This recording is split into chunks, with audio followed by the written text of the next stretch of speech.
Guys welcome back to another video. आज हम कक्षा 12वीं macroeconomics chapter excess and deficient demand को अगले 5 मिनट में स्टार्टिंग से लेकर एंड तक पूरी तरीके से समाप्त करने जा रहे हैं। अगर आपको इस चैप्टर में या किसी भी चैप्टर में कोई भी परेशानी है तो यकीनन आपने हमारी हेल्प बुक नहीं ली होगी। नहीं ली तो लिंक डिस्क्रिप्शन में है, हो रही पीछे आपकी सारी परेशानियों को चुटकियों में मात्र 5-7 दिन में आपका पूरा कोर्स कराने में ये सक्षम है। जी हाँ, सक्षम है तो जाके ले लेना, पर उससे पहले अपनी कुर्सी की पेटी टाइट कर लो। चैप्टर बहुत इंटरेस्टिंग है, मेरा पर्सनली बहुत पसंद आता है मेरे को चैप्टर। ठीक है, चलिए लेट्स गेट स्टार्टेड। शुरुआत करते हैं, सबसे पहले बात करते हैं सर एक्सेस डिमांड का मतलब क्या होता है। देखो सिंपल भाषा में बोले तो एक्सेस डिमांड मतलब डिमांड ज्यादा है, पर किससे ज्यादा है। तो एक्सेस डिमांड का सिंपल भाषा में मतलब होता है कि जो डिमांड हमने सोची थी उससे ज्यादा निकल गई, यानी कि it refers to situation at which aggregate demand ज्यादा हो गई है। किससे?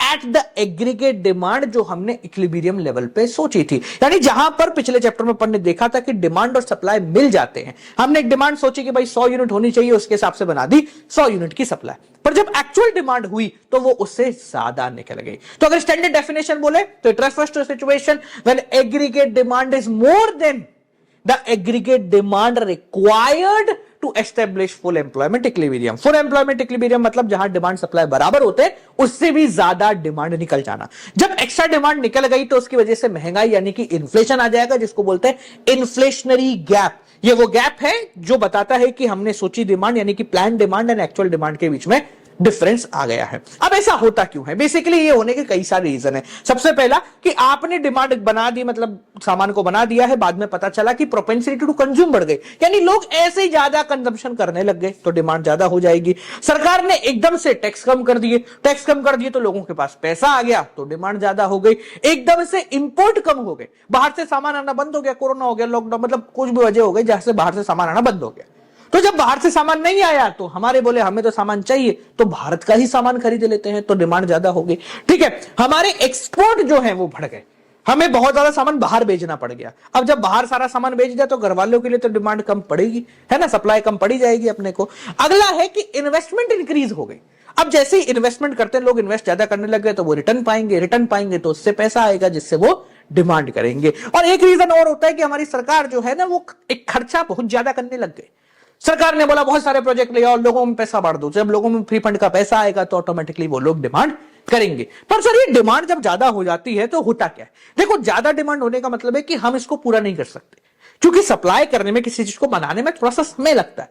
अब वो समय तो मांगेंगे नहीं। मैं आज मेरे को भूख लग रही है तो मैं थोड़ा बोलूंगा एक नई फैक्ट्री सेटअप हो जाए या एक नया रेस्टोरेंट बन जाए, वो मुझे खाना, मैं तो पुराना के पास ही जाऊंगा। तो इससे फर्क क्या पड़ेगा? सबसे पहला, प्रोडक्शन पे कोई फर्क नहीं पड़ेगा, क्योंकि वो तो ऑलरेडी जितना बनाते हैं उतना उन्होंने बना के रखा हुआ है। एम्प्लॉयमेंट पे भी फर्क नहीं पड़ेगा, क्योंकि ऑलरेडी उनके स्टाफ तो फुल है। हम पहले ही कह रहे हैं कि फुल एम्प्लॉयमेंट इक्विलिब्रियम है। जो फर्क पड़ेगा वो है जनरल प्राइस लेवल पे, यानी कि महंगाई जो है वो एकदम से बढ़ जाएगी अगर एक्सेस डिमांड हो जाती है तो।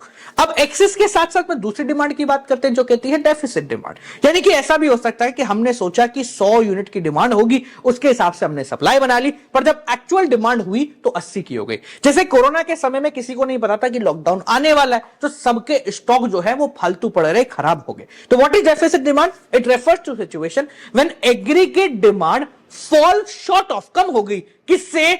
Of the aggregate demand required at full employment equilibrium, यानी फुल एम्प्लॉयमेंट इक्विलिब्रियम पे जितनी डिमांड हमें चाहिए थी उतनी नहीं मिली। सर क्यों होता है ऐसा? अरे भाई बहुत आसान है, जो एक्सेस डिमांड के रीजन थे उनको पलट दो तो कम डिमांड आ जाएगी। अभी जो एक्सेस डिमांड है, जिसको डेफिशिएंट डिमांड कहते हैं, ये डिफ्लेशनरी गैप को राइज देती है। मतलब हमने सोचा था 100 की, हो गई 80 की, जो बीच का 20 यूनिट है ना, ये डिफ्लेशन है। डिफ्लेशन का मतलब सामान बहुत ज्यादा पड़ा हुआ, बहुत सारा डिस्काउंट आपको मिलेगा, लोगों को स्टॉक खत्म करना होता है। बात करते हैं कि सर ये होती क्यों है। इसके होने का सबसे बड़ा रीजन है fall in propensity to consume.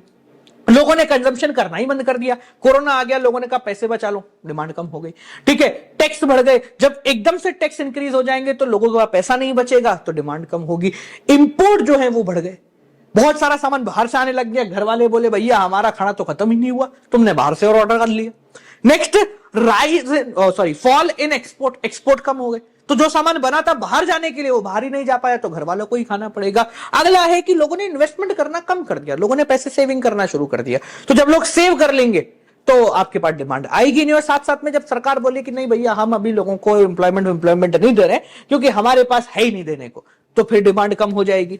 अब इससे फर्क क्या पड़ेगा? देखो, ज्यादा डिमांड से तो फर्क नहीं पड़ता, पर जब डिमांड कम हो जाती है तो बहुत ज्यादा फर्क पड़ता है। क्या फर्क पड़ता है, ध्यान से समझना। सबसे पहले बात करते हैं प्रोडक्शन पे, आउटपुट पे। आउटपुट पे क्या फर्क पड़ेगा भाई? खरीदने वाले 100 आने चाहिए तो 50 ही आए, तो अल्टीमेटली हमारे पास अनसोल्ड गुड्स का सामान बढ़ जाएगा, यानी कि बहुत सारा खराब आउटपुट पड़ा रहेगा। इसकी वजह से हम अगले साल भी प्रोडक्शन को कम कर देंगे। एम्प्लॉयमेंट पे क्या फर्क पड़ेगा? रोजगार कम हो जाएंगे। भाई ग्राहक ही नहीं आ रहे तो क्या करेंगे? भैया ठीक है साहब, मैं आपको नहीं रख सकता हूं, आप चले जाओ, मैं आपको नौकरी नहीं दे पाऊंगा क्योंकि ग्राहक ही नहीं है हमारे पास। तो बेसिकली डेफिसिट डिमांड से एम्प्लॉयमेंट जो है कम हो जाती है। बात करें जनरल प्राइस लेवल की, महंगाई की, तो महंगाई इससे थोड़ी सी कम होने की प्रोबेबिलिटी है कि हाँ, चीजों में डिस्काउंट आ जाएगा और प्राइसेस जो है वो थोड़े बहुत कम हो जाएंगे। ठीक है, तो ये है डेफिशिएंट डिमांड। अब अपन समझते हैं कि यार मान लो एक्सेस डिमांड हो गई या मान लो डेफिशिएंट डिमांड हो गई, जिसको सुधारता कौन है और कैसे सुधारता है। मैं आपको एक्सेस डिमांड समझा देता हूं, डेफिशिएंट इनका अपोजिट है, तो साथ साथ में अपन उसको कवर करते हुए चल रहे होंगे। ठीक है, देखो, दो ऐसे इंस्टीट्यूट हैं जो बेसिकली इस डेफिसिट डिमांड को या एक्सेस डिमांड को सुधारने का काम करते हैं। कौन कौन से? एक है हमारा आरबीआई यानी रिजर्व बैंक ऑफ इंडिया, जो जब भी पॉलिसी निकालता है उसको हम बोलते हैं मॉनेटरी पॉलिसी, और दूसरा है हमारी सरकार यानी कि गवर्नमेंट। तो जब सरकार पॉलिसी निकालती है तो उसको बोलते हैं फिस्कल पॉलिसी। अभी दोनों कैसे काम करते हैं इसको ध्यान से समझना। पहले बात करते हैं सरकार क्या करेगी। मान लेते हैं बाजार में बहुत ज्यादा डिमांड हो गई है, यानी कि लोग बोल रहे हैं दो दो सामान दो, अब सामान ही नहीं, कहां से देंगे? तो हमारी आरबीआई इस पर्टिकुलर कंडीशन में, सरकार इस पर्टिकुलर कंडीशन में क्या करेगी? हमारी सरकार सबसे पहले अपना खर्चा खत्म करेगी, यानी कि वो अपनी स्पेंडिंग को कम कर देगी। बोले भाई ठीक है, हम ऐसी फुकड़ में रोजगार नहीं बांट रहे, जहां जरूरी है सिर्फ वहीं बांटेंगे। तो जब रोजगार ही नहीं मिलेगा तो पैसे ही नहीं आएंगे। तो जब एक्सेस डिमांड होती है, अपनी सरकार जो है वो अपनी स्पेंडिंग को कम कर देगी ताकि लोगों का पैसा नहीं पहुंचे। डेफिशिएंट डिमांड में अपोजिट कर देती है, यानी कि वो बढ़ा देती है। दूसरा काम जो हमारी सरकार कर सकती है वो है टैक्स बढ़ा देना। देखो भाई, सीधी सी बात है, बहुत ज्यादा डिमांड है, लोगों का बहुत पैसा है, ठीक है, दे दो। सरकार बोलेगी लाओ हमें दे दो ना, तुम्हारे पास बहुत ज्यादा पैसा है। तो in case of excess demand RBI अपने टैक्सेस को इंक्रीज कर देती है ताकि लोगों की जेब में से पैसा कम हो जाए। देखो, एक्सेस डिमांड को सुधारने का सिंपल तरीका है, पैसा छीन लो या दबा दो। डेफिसिट डिमांड का है अपोजिट, पैसा और लाके दे दो। ठीक है, अब ये तो हो गया अपना सरकार। आरबीआई क्या करती है? तो आरबीआई जो करती है वो आपने ऑलरेडी पहले पढ़ा हुआ है। कहां पढ़ा हुआ है? कमर्शियल बैंक और सेंट्रल बैंक वाला जो चैप्टर है आपका मनी इन बैंकिंग, उसमें आरबीआई के बहुत सारे अपन ने फंक्शंस पढ़े हुए हैं। वो सारे फंक्शन यहां पर काम आएंगे। कौन से वाले? Controller of money supply and credit के कॉन्सेप्ट से। अब आरबीआई के पास दो इंस्ट्रूमेंट है, क्वालिटेटिव और क्वांटिटेटिव। क्वांटिटेटिव का मतलब क्वांटिटी कम ज्यादा करना, पैसा देना या छीन लेना, और क्वालिटेटिव का मतलब है पैसे को तू नहीं तू ले ले। सबसे पहले बात करते हैं एक्सेस डिमांड होगी तो कैसे आरबीआई पैसा देगी या छीनेगी। तो in case of quantitative instrument हमारी आरबीआई हर वो कोशिश करेगी जिससे पैसा छीन लिया जाए, क्योंकि आपके पास बहुत पैसा है। ठीक है, तो क्या करेगी? सबसे पहले आरबीआई अपनी बैंक रेट को इंक्रीज कर देगी। अपन ने ऑलरेडी पढ़ा है, बैंक रेट का मतलब वो रेट जिस रेट पे कमर्शियल बैंक आरबीआई से लोन लेती है। तो जब दिख रहा है कि पब्लिक बहुत ज्यादा पैसा घुमा रही है तो बोलेगी ठीक है भैया, हम तो आपको महंगा लोन देंगे। जब आरबीआई कमर्शियल बैंक को महंगा लोन देगी तो कमर्शियल बैंक पब्लिक को महंगा लोन देगी, और महंगा लोन कोई भी नहीं लेता है। ठीक है, तो वो अपनी बैंक रेट को इंक्रीज कर देगी। डेफिसिट डिमांड में उसको डिक्रीज कर दिया जाता है। दूसरा है ओपन मार्केट ऑपरेशन। देखो, सिंपल सी बात है, आरबीआई के पास बहुत सारे इंस्ट्रूमेंट हैं जो कि सरकार के हैं, जिनको वो इजीली सेल या परचेज कर सकती है पैसा कम ज्यादा करने के लिए, जैसे ट्रेजरी बिल्स हो गए, बॉन्ड हो गए, और भी बहुत सारी चीजें होती है।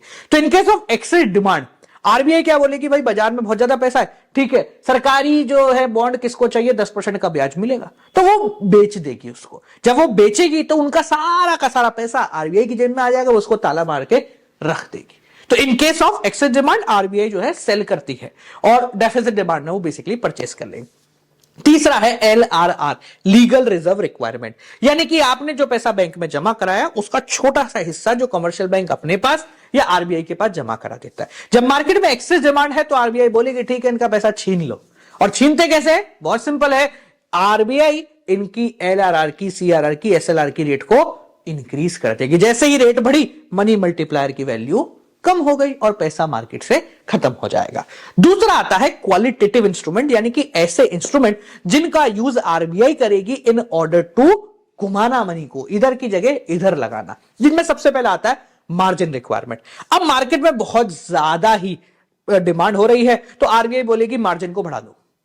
जब अनप्रोडक्टिव एरिया में मार्जिन बढ़ जाएंगे, यानी कि 10 लाख की बिल्डिंग के बदले आपको 5 लाख का ही लोन मिलेगा, तो आप लोन नहीं लोगे। तो अनप्रोडक्टिव एरिया के लोन सारे के सारे वाइप आउट हो जाएंगे और ऐसे एरिया जहां पे लोन देना जरूरी है वहां के मार्जिन को कम कर दिया जाता है। Simple. In case of deficit demand उल्टा होता है, और 10 लाख की बिल्डिंग के बदले 10 लाख का ही लोन दे दो भैया, कोई परेशानी नहीं। सेकंड आता है आपका मॉरल सुएसन, यानी कि मॉरली बस गाइड करना कि तुम क्या कर सकते हो क्या नहीं कर सकते। अब क्योंकि एक्सेस डिमांड है, डिमांड बहुत ज्यादा है मार्केट में, तो आरबीआई सबको गाइड करेगी, देख भाई सुन ले बहुत ज्यादा डिमांड है मार्केट में, लोन थोड़ा रुक के देना, बस इतना सा बोल देगी, यानी कि डिस्करेज करेगी वो लेंडिंग को। डेफिसिट डिमांड है तो आरबीआई बोलेगी दो भाई, कोई ऐसे घूमते फिरते पकड़ के भी लोन दे दो इनको, कोई दिक्कत की बात नहीं है। तीसरा और आखिरी आता है सिलेक्टिव क्रेडिट कंट्रोल, यानी कि क्रेडिट राशनिंग, यानी किसको लोन देना है, किसको लोन बिल्कुल भी नहीं देना है, किस सेक्टर में कितना लोन जाएगा। जब एक्सेस डिमांड होगी तो आरबीआई बोलेगी भैया हम तो राशनिंग कर रहे हैं, यानी कि हम तो सब में लिमिट लगा रहे हैं कि एग्रीकल्चर में 50 करोड़ से ऊपर का लोन नहीं देना है, इंडस्ट्री में 30 करोड़ से ऊपर का लोन नहीं दे, ऐसा सबने लिमिट लगा दी, जिससे बेसिकली उस लिमिट को पूरा होते ही लोन बंद हो जाएगा। और in case of deficit demand RBI बोलेगी भैया हटा दो सारी राशनिंग, दो जिसको देना है लोन। ठीक है, सवाल वही, आपका चैप्टर पूरी तरीके से यहां पर हो गया है समाप्त। कोई दिक्कत, कोई परेशानी, कोई प्रॉब्लम होती है तो मुझे कमेंट सेक्शन में बता दें। बाकी जिन्होंने हेल्प बुक नहीं ली है do check it out, link description में डाल दूंगा। मिलते हैं आपसे अगली वीडियो के साथ, तब तक के लिए नमस्कार।